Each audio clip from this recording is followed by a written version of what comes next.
Okay, guys, you have a fairly powerful reading going on here. So I think for you, February is going to be the beginning of perhaps a whole lot of change coming in for your year.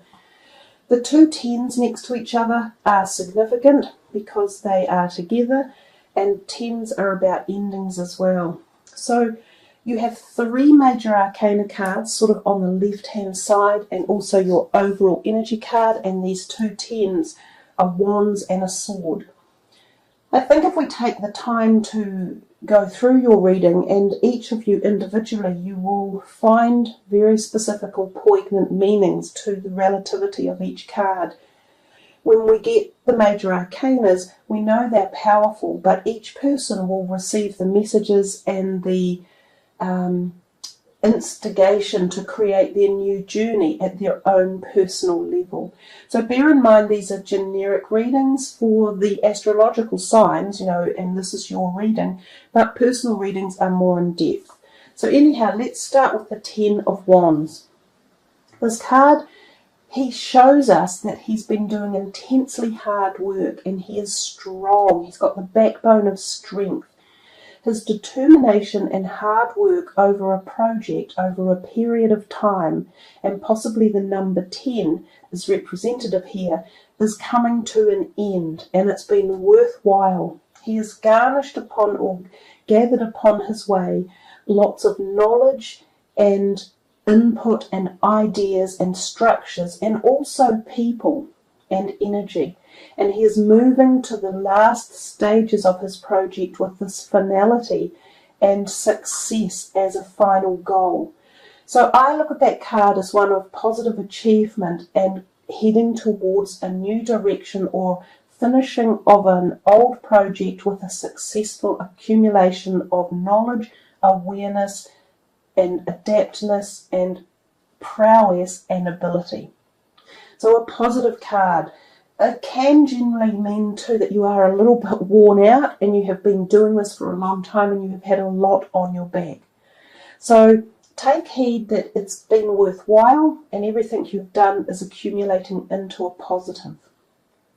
The card next to it, the Ten of Swords, almost as a carry-on from that Ten of Wands in many ways, he has the same number of articles that he was carrying, and he's sort of the Ten of Wands on the left. He sort of stumbles across the line with these, heavy load of stuff that he's been carrying to success. And then he crosses the line and he feels, I'm deflated. And often that is the case when you've been on something for such a long time and you finish it. You feel almost elation but also disappointment that it's finished, and you feel an emptiness. So the Ten of Swords can give us this feeling of emptiness and loss. It has quite a few different meanings. It can literally mean you need to slow down and pace yourself. And this could come about from all this work over here and this time and energy that you had put in. So you must listen to yourself and your inner being and trust your gut instincts when the Ten of Swords is around. If there is a reason you need to slow down in life, slow down. Let the new dawn come when it's ready. Let the old stuff pass out when it's ready. This can also refer to back pain. Significant. And here there seems to be, the back is shown to us and he's got this heavy load, so he's putting pressure on all this part of his body. So I feel for some of you that your physical body may need readjustment and rest and recuperation, especially down the spinal area, up through the head and the shoulders. Some of you may get therapy for that, physiotherapy or Reiki or one of the natural healing processes, or some of you may need your chakra areas opened, and in particular the base chakra and also your solar plexus, which is about trusting your gut instinct. So some of you may need some rejuvenation around that area. Wear bright yellows, eat yellow foods, wear the colour red and eat red foods. That will help as well. The number 10 of Swords can also represent endings of relationships, and sometimes this can be a sad time. You might feel as though someone has literally turned asunder and you can't trust them anymore, and they've said or done something that has been hurtful or painful. And you could feel, oh my God, I didn't deserve that. And there's no doubt you didn't. But again, I have this philosophy in life that how people treat you and the type of people they are eventually takes them to where they go in their life. Karma is real, and if people out there are behaving in bad manner or in a rude or derogatory or vicious way, it just comes back to them. They merely reflect that in the mirror of life, and the mirror always gives back what it gets. So you let it go, you move on, and you start anew. And here you have the wonderful Fool. It's such a brilliant card to get after your 2 tens, because the tens are the ends of your cycles, and the Fool is the brand new beginning. And he's almost looking back at these two as if to say, yep, been there, done that, accomplished it, and ready to move on. Now, the Fool is without doubt about yourself, and it's about understanding that you are at the crux of a turning point in your life, and you say, this is for me. I'm doing this for me more than anyone else. And this can be very much at the metaphysical, at the spiritual, also the physical, because there could be physical changes that needed to be made, dietary or bodily changes one way or another. But the Fool is the very epitome of a brand new journey of buoyancy, of determination, of success, and of reaching the epoch of your desires and goals. It's exactly what Vesta says. She says you regenerate yourself and dedicate yourself to your aspirations, plans, and goals. And this is really quite poignant. In fact, we can analyze anything that we see and pull in meanings into them. And if we look at this card, we see the sun in the sky up here, beaming down, which could be tied into the eclipses for the month, but at the same time we see this little 0 up here in the sky not far from the sun, which could literally be the asteroid Vesta. And so this could be Vesta's energies fueling you guys, giving you this new release. We come here to the next card, which is the High Priestess. She also is about esoteric knowledge and understanding and connection to the awe of the universe. She holds the Torah on her lap, which is about philosophical or religious perspective knowledge, spiritual acclaim. She is about black and white, yin and yang, male and female. She understands it. She's grasping the deepness of life's lessons and why we're here and who we are and how divine our life is and how enriched it can be.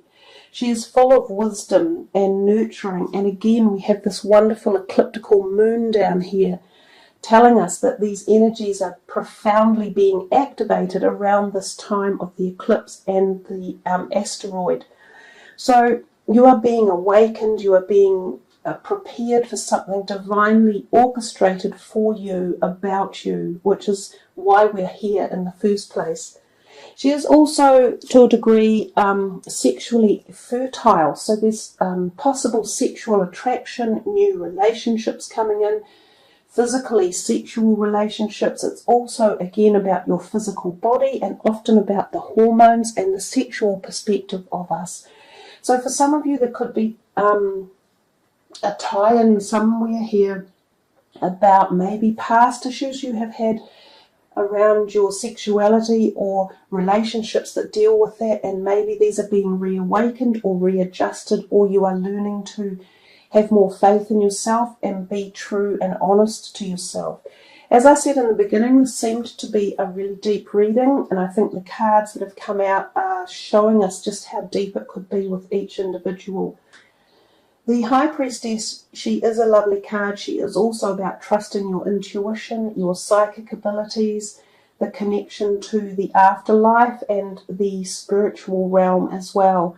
So some of you may feel incredibly close to that realm. You may be dream activated. You may experience astral traveling, astral plane work, and things like that. This is a really neat reading to be able to pass along to you guys. It's a true pleasure to be able to provide insight into the activation, I think, that is coming your way. So we come here to the overall energy card and we see Judgment. You know, Judgment is a powerful card in the deck, and a lot of people don't like it that much, but I think it is a card of awakening and awareness. It seems possibly a bit apocalyptic in the degree of change. We see these people floating on the sea, and they all look a bit, oh my God, we're here and we have to go on this journey, there's no stopping us.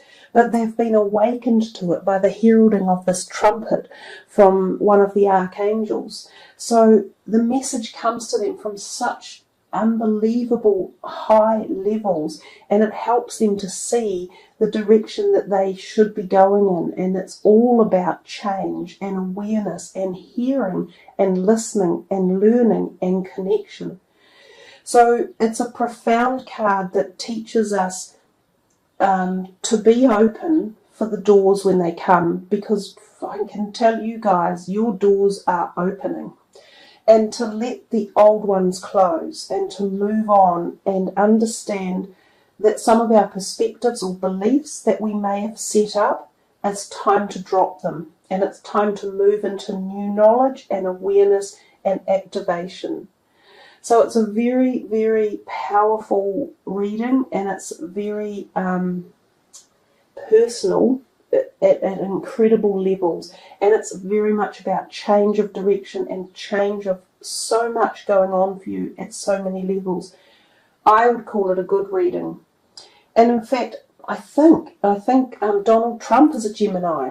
So you could almost say this is Donald Trump's reading, and it actually makes incredible sense for him too. Hopefully he will be awakened at levels like this, you know, and connect with the higher source of the universe. So let's put these cards away and find your last card for the reading. And see what your last message is, Gemini.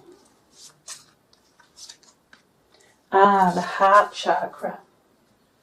Yeah, there's a lot of passion in the reading, and there's a lot of heart stuff. And we have some beautiful heart stones on the table even that you can sort of call in and just energize with that card as well. So I really like this card, and I have found it to be quite indicative of two different perspectives of life. That of the physical, well, three actually, the physical, emotional and spiritual. So I'll work through all of those with you. It says here, love is the heart of the matter. Your heart is the center within your physical being, attuned most to love. It's safe for you to love and be loved with an open heart as we stand by with perfect protection and guidance. So some of you are looking for love, or you're looking to re-establish love within relationships that might feel as though they have gone or been lost. Or you're wanting to heal heart pain. Some of you may have felt pain or loss around your relationships and you're wanting the healing. So this can be done internally at the emotional level, and you can ask for the heart to be healed emotionally or on the metaphysical plane. The more we bring love into our lives, the more healing naturally occurs. So without focusing on the negatives of any pain or loss, you just ask for the heart to be healed and for new love to be representatively brought into your life at all levels. So not just in one area such as relationships, it can be love for life, love for living, for the planet, for other people, for healing and helping and support. We also see this card as a physical heart chakra energy card. So it tells us that some of you need to have your heart health checked. You should make sure your cholesterol levels are good, that your blood pressure is good, and that your heart is in good physical health. So if some of you need to go on a dietary change or lower your blood pressure. There are so many natural ways that you can do this in today's society. For instance, massage is a wonderful way of reducing blood pressure. Walking and exercising and reducing fat and alcohol intake also help reduce blood pressure. To lower cholesterol, you can take a lot of the flaxseed and fish oils, vitamin E, and also lecithin. Very, very good for heart health and reducing cholesterol. Now, the third message of this heart chakra card, also your heart chakra may need opening. So that's eating green foods and wearing the colour green as well. The third message for the heart chakra is that this can be a message from deceased loved ones. So anyone who has passed over from heart issues or heart and chest issues. This can also be lung related or breast related issues. There's a message there from some of you from Spirit to say that they are still connected love-wise and that they feel your love and possibly your pain, and they are just letting you know that they are in a place of wholesomeness and feeling emotionally or spiritually fine. So powerful way again to end your reading. I think the February readings are really high vibrational energy and they have a lot of deep, in-depth messages. And Gemini, you certainly had a really powerful reading. So guys, thank you very much for joining me. I hope you've thoroughly enjoyed this. It's been a wonderful reading to do. Plenty of information for you guys and lots of change and new beginnings. So take care everyone. Much love. Namaste.